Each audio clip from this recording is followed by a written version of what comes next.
किसी फेज में 6%, किसी फेज में 8% तक का अंतर है। और मैं एक जो प्रश्न अपने आप से पूछता हूं और आपसे भी पूछता हूं, जहां से मैं इस रिपोर्ट के विश्लेषण की शुरुआत करूंगा। आप लोगों ने भी देखा होगा कि जब इलेक्शन के सर्वे होते हैं तो प्लस माइनस 1%, 1.5% लोग कहते हैं कि अगर इतना अंतर है तो वो वैलिड सर्वे है। उससे ऊपर अगर अंतर जाता है तो इनवैलिड सर्वे हो जाता है या फर्जी सर्वे माना जाता है। अगर उस हिसाब से देखें और हम देखें कि कहे हुए आंकड़े और आखिरी आंकड़ों के बीच में अगर 6% का अंतर है राष्ट्रीय स्तर पर, तो यही तर्क अगर हम आगे उड़ाएं तो क्या सही में ये नतीजे सही थे या नहीं थे, ये अपने में एक सवाल बनता है। इन्होंने जो विश्लेषण किया है उसमें कुछ बातों पर मैं आपका ध्यान आकर्षित करूंगा और फिर देखूंगा कि कुल मिलाकर करीबन 5 करोड़ ऐसे वोट हैं जो बाद में आते हैं। और इसका जब भी इलेक्शन कमीशन से पूछा गया है तो वो ये कहते हैं कि साहब हमने 7 बजे, 7:15 बजे, 7:30 बजे जो आंकड़े दिए थे वो प्राथमिक रूप से एकदम सही नहीं थे, अंदाजा था, और उसके कुछ समय बाद जब फाइनल हो जाता है वो हमने पब्लिश किए। ये दूसरी बात है कि पहले फेज में 11 दिन बाद, दूसरे फेज में 6 दिन बाद और बाकी के फेजेस में 4-4, 5-5 दिन बाद इन्होंने अपने फाइनल आंकड़े दिए। ये तब है जब कस्में खाई जाती हैं कि ईवीएम से बेहतर कोई तरीका नहीं है, ईवीएम से हर चीज पता चल जाती है। और क्योंकि मैं ईवीएम पे कई चुनाव लड़ा चुका हूं, खुद चुनाव लड़ चुका हूं, मैं 2 बातें ईवीएम की आपको स्पष्ट करता हूं कि ईवीएम से जब वोटिंग चालू होती है तो कोई भी बूथ हो, कहीं भी हो, हर 1.5 या 2 घंटे में उन्हें इलेक्ट्रॉनिक तरीके से इलेक्शन कमीशन को उस बूथ पर उस समय तक कितने वोट पड़े हैं ये भेजना पड़ता है। ये शायद आप लोगों ने भी इलेक्शन कवर किया होगा कि भाई 8 बजे तक की इतनी पोलिंग हुई, 10 बजे तक की इतनी पोलिंग हुई, 12 बजे तक की इतनी पोलिंग हुई। और अगर 7 बजे तक की पोलिंग एक स्तर तक आ जाती है और अगर हम 60-65% के करीबन माने अमूमन वोट पड़ता है और 6% का अंतर है, तो ये तो मैं बात मान नहीं सकता कि 7 बजे के बाद 10% वोट पड़ा, मतलब वोट पड़ने का 10% वोट पड़ा और तब ये आंकड़ा इतना पड़ा। तो अपने में ये आंकड़ा भी एक संदेह की स्थिति पैदा करता है। और विशेषकर ये तब और भी ज्यादा सवाल बन जाता है जब हम राज्यों के स्तर पर देखें। जैसे अगर आप देखें तो आपको पता चलेगा कि आंध्र प्रदेश में ये नंबर 12.5% है। अब 12.5% वोट कहां से बढ़ गया, ये बड़े अपने में अचंभे की बात है। उसी तरीके से 12.5% उड़ीसा में वोट बढ़ जाता है। अब ये कोइंसिडेंस है कि आंध्र प्रदेश में, उड़ीसा में भारतीय जनता पार्टी और उसके गठबंधन ने अच्छा किया, अब ये महज कोइंसिडेंस है कि नहीं, ये बात भी आप लोगों के ऊपर मैं छोड़ देता हूं। तो एक तो बात ये सिद्ध हो जाती है कि इन आंकड़ों में अंतर है, जबकि और मैं उस समय भी इलेक्शन में इन्वॉल्व रहा हूं जब बैलेट से काउंट हुआ करता था। मैं आपको बता सकता हूं तब तो पोलिंग के 2 या 3 दिन बाद काउंटिंग हो जाती थी। हम लोगों को फॉर्म्स 17C मिल जाया करती थी।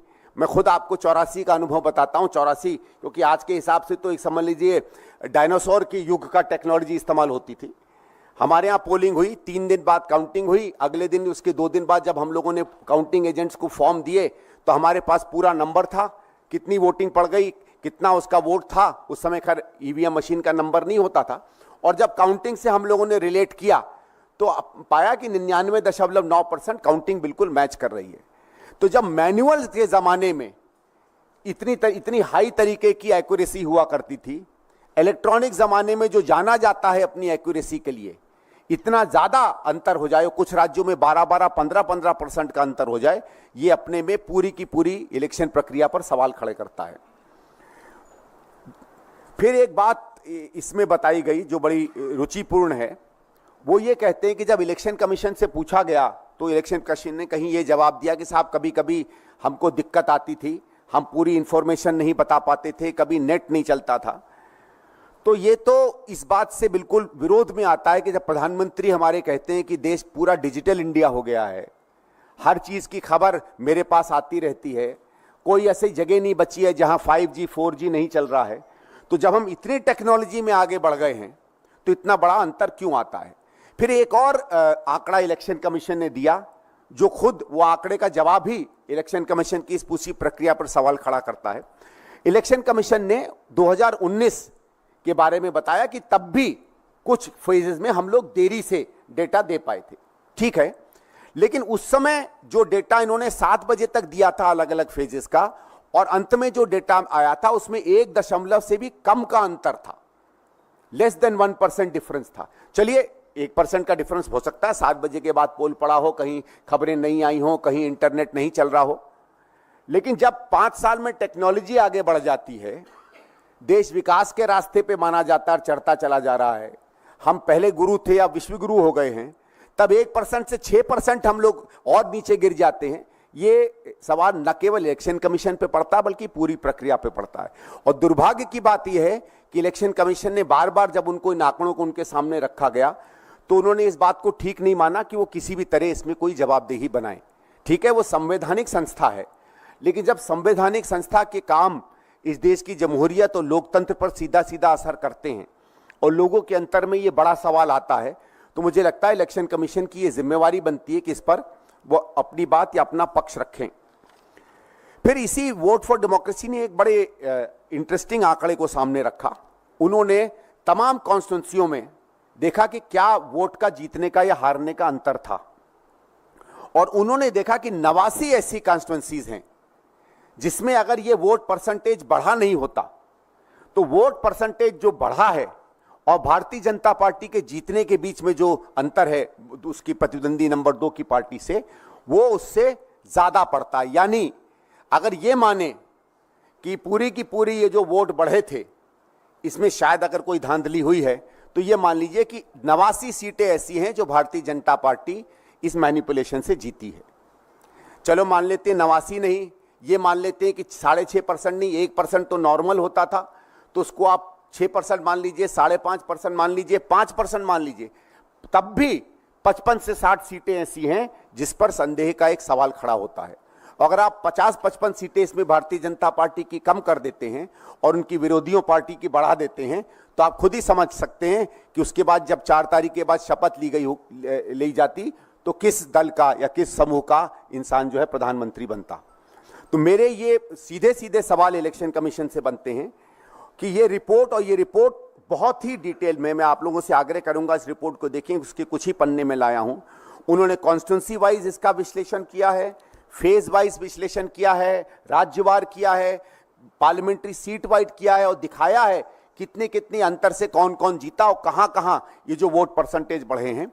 और जैसे मैंने कहा, यह भी रुचिपूर्ण बात है कि कुछ ऐसे राज्यों में जहां कम से कम विपक्ष के या उन लोगों के जो भारतीय जनता पार्टी को तीखी नजर से या आलोचना की नजर से देखते थे, हमारे हिसाब से जिन राज्यों में भारतीय जनता पार्टी या उनके अलायंस को अच्छा नहीं करना चाहिए था या जिनमें उन्होंने उम्मीद से ज्यादा अच्छा किया, वो सब ऐसे राज्य हैं जहां इस तरीके की हेराफेरी सबसे ज्यादा पाई गई है।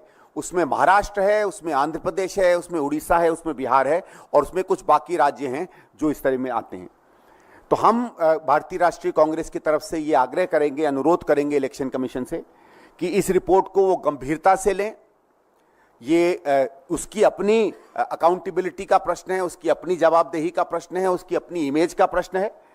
सामूमन आप जानेंगे कि हिंदुस्तान के लोग, हमारे वोटरों ने हमेशा इलेक्शन कमीशन को एक सम्मान की स्थिति में पाया है, लेकिन पिछले कुछ सालों से, खासकर 8-10 साल से जिस तरीके के उसके काम रहे हैं, उसकी कई चीजें संदेह के घेरे में आती हैं। और अगर इस रिपोर्ट पर वो संतोषजनक जवाब नहीं देती है तो ये गंभीर प्रश्न बनेंगे। मैं आशा करूंगा कि चाहे इस बात से, चाहे और जो तमाम नागरिक समूह उससे ये सवाल पूछ रहे हैं, वो अपनी जवाबदेही मानेंगे और सवाल देंगे।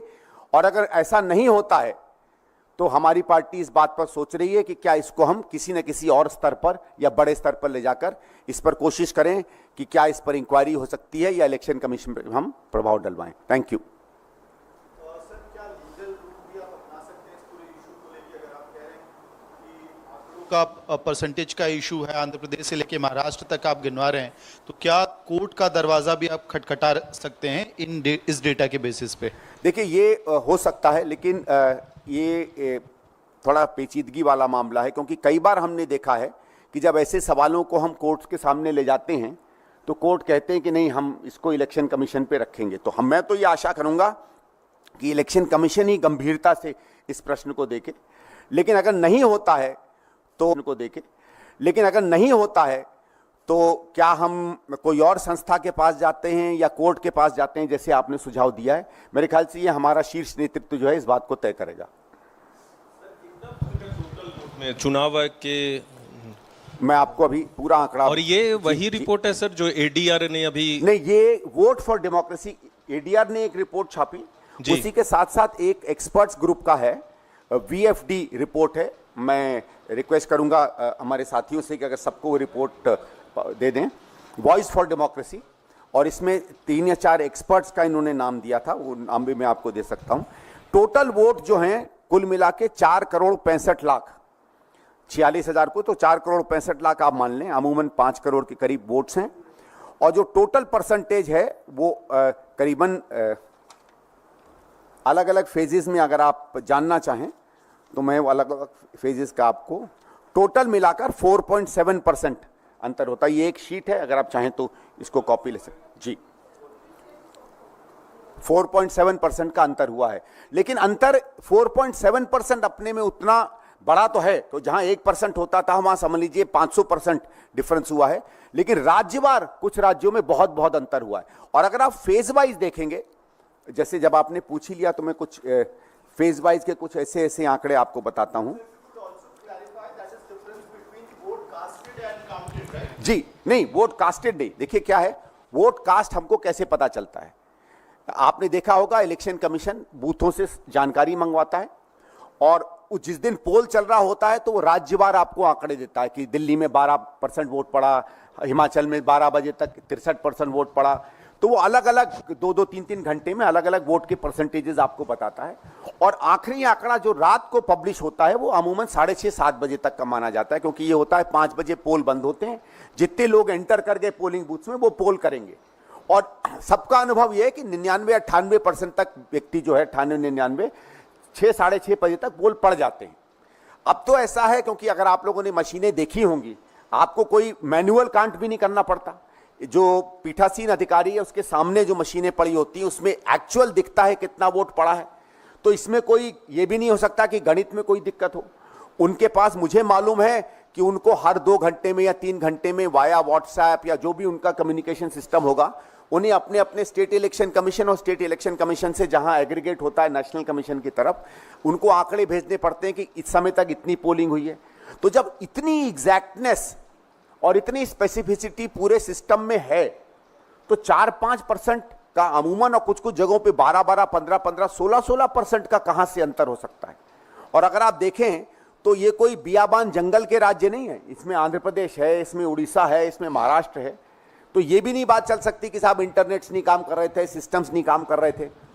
तो ये अपने में सवाल बनता है कि है मामला बहुत गंभीर। कुछ जैसे मैं आपको छोटे एग्जाम्पल देता हूं, जैसे अरुणाचल प्रदेश में पहले राउंड में 12.2% का अंतर आया, सिक्किम में 11.8% का अंतर आया, लक्षद्वीप भले हम लोग वो सीट जीते हों 25% का अंतर आया। 25% का अंतर कैसे किसी सीट पर आ सकता है? इसी तरीके के इसमें अगर आप इसके टेबल्स देखेंगे, मैं बहुत ज्यादा आपको आंकड़ों से नहीं करना चाहता, बट हर स्टेट में हर फेज में, और वो भी अलग अलग उसमें कभी कभी एक्सपीरियंस है, कुछ राज्यों में कभी कम कभी ज्यादा। तो ये भी नहीं कोई आप पैटर्न बता पा रहे हैं कि किसी राज्यों में किसी फेज में कुछ ज्यादा दिक्कत हुई। संदीप जी, जिस वीडीएफ की रिपोर्ट का आप जिक्र कर रहे हैं उसमें जो है डॉक्टर अंबेडकर द्वारा 1949 में कुछ आशंकाएं व्यक्त की, उसका उल्लेख किया गया है। 1949 में अंबेडकर द्वारा संविधान सभा में कहा गया था कि संविधान में किसी मूर्ख या दुष्ट को चुनाव आयुक्त रूप में नियुक्त करते हैं तो ऐसा प्रावधान ईसीआई कार्यपालिका के अंगूठे के नीचे आ जाएगी। नहीं, जो बाबा साहब ने कहा वो उसको मैं सम्मान करता हूं, लेकिन मैं इस समय जो इलेक्शन कमिश्नर है उन पर कोई टिप्पणी नहीं करूंगा। ये रिपोर्ट और जो बार बार लोगों के अनुभव हुए हैं इलेक्शन कमीशन से, ये इलेक्शन कमीशन की इंडिपेंडेंट या स्वतंत्र होने पर सवाल खड़े करते हैं। और मेरे ख्याल से अच्छा होगा अगर इलेक्शन कमीशन सही में वो जानता है कि नहीं निष्पक्ष तरीके से चुनाव, अगर निष्पक्ष तरीके से चुनाव हुए हैं और अगर सत्य आपके साथ है, तो फिर इन सवालों का जवाब देने में आपको क्यों दिक्कत हो रही है? अगर आप जवाब नहीं दे रहे हैं और एक इस पर्दे के पीछे खड़े हो रहे हैं कि हमारी किसी से जवाबदेही नहीं बनती है और हम कॉन्स्टिट्यूशनल बॉडी हैं, तो अगर ये आपके हथियार हो जाएंगे जवाब ना देने में, तो फिर मेरे हिसाब से ये बात साबित हो जाएगी कि दाल में कुछ काला है। जहां तक मैं समझ पा रहा हूं वो रिपोर्ट को, जिस दिन वोटिंग वाले दिन में जो चुनाव आयोग ने आंकड़े दिए और जो वोट काउंट हुए उसमें ये फर्क है 4 पॉइंट। नहीं, वोट जो फाइनल उन्होंने अनाउंस किए और फिर जो वोट, एक और चीज बड़ी इंटरेस्टिंग है, जो वोट इन्होंने फाइनल अनाउंस किए, जो जब आप देखिए, जब आप काउंटिंग एजेंट्स पे जाते हैं और टेबलों पे बैठते हैं तो सामने जो अधिकारी होते हैं उनके पास डेटा होता है किस मशीन नंबर पे कितना वोट पोल हुआ है। उसमें भी अंतर पाया गया है। वो अंतर बहुत ज्यादा नहीं है, कहीं 1000 वोट का, कहीं 500 वोट का, कहीं 400 वोट का। वो अंतर भी कहां से आ गया, वो भी अपने में सवाल बनता है। उसको मैंने केवल इसलिए रेखांकित नहीं किया कि वो अंतर शायद चुनाव के रिजल्ट्स के अंतर से कम, ज्यादा कम है, लेकिन इस रिपोर्ट